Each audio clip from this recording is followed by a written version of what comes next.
नमस्कार, लोकसंदेश न्यूज चॅनलमध्ये आपलं स्वागत आहे। पाहूयात आजची विशेष बातमी।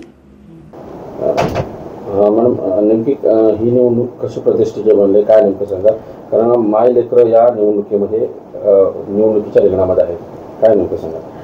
राजापूर नगर परिषदेची सार्वत्रिक निवडणूक 2025 2 डिसेंबर रोजी होत आहे आणि आम्ही त्या निवडणुकीमध्ये मी सर्व माझे 20 उमेदवार घेऊन उतरलेली आहे।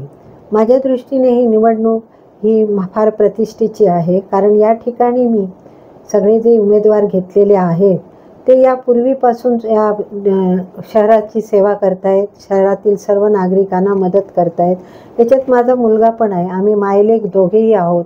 माझा मुलगा 6 नंबर व प्रभाग क्रमांक 6 मधून उभा आहे आणि मी नगराध्यक्षपदाची उमेदवार आहे। मी माझ्या राजकीय कारकिर्दीला राजापूरपासून सुरुवात केली। पहिली मी राजापूरची नगरसेविका होते, 2 टर्म अपक्ष नगरसेविका म्हणून निवडून आले।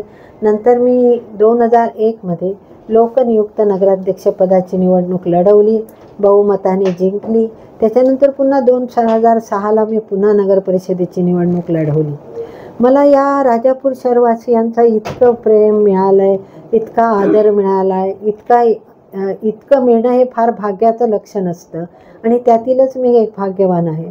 आताही ही निवडणूक जी आहे ती प्रतिष्ठेची का झाली? कारण ही निवडणूक आता माझी राहिलेली नाही, तर राजापूरच्या लोकांनी ही निवडणूक आपल्या हातात घेतली आणि त्यामुळे जात, भेद, धर्म हे सर्व भेदभाव बाजूला सारून इतर काही गोष्टी जर निवडणुकीच्या रिंगणात आपल्याला दिसत आहेत, त्या गोष्टींकडे दुर्लक्ष करून माझे राजापूरवासीय आता मला मोठ्या मताने निवडून देतील ह्याबद्दल शंका नाही।